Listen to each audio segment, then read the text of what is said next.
Mehabina was planning on getting married in just a few weeks. Instead, she's attending her fiancé's funeral.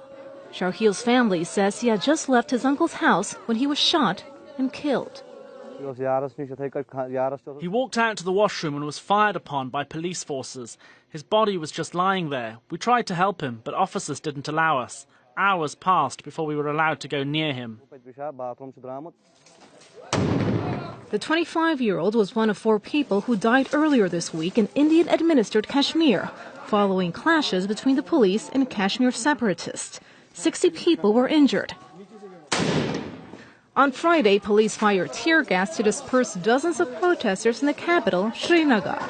We just want freedom so that we can live our life the way we want to do it. Not jobs, not development, nothing. And we stand with all those innocents who are being killed and with their families. Because at the end of the day, it's the grievances of whole Kashmir.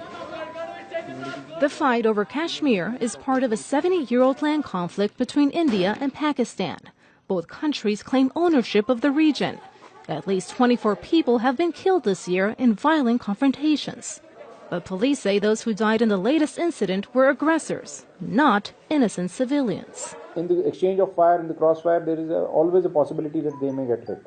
Karan Parvez, a human rights activist, says civilians are openly targeted by Indian forces.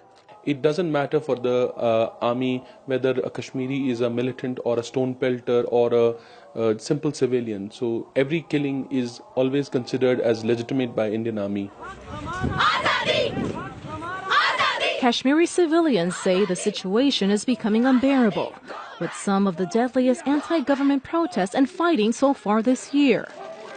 Sharhil's family knows only too well the high human cost that's being paid. Katia Lopez Odoyan, Aljazeera.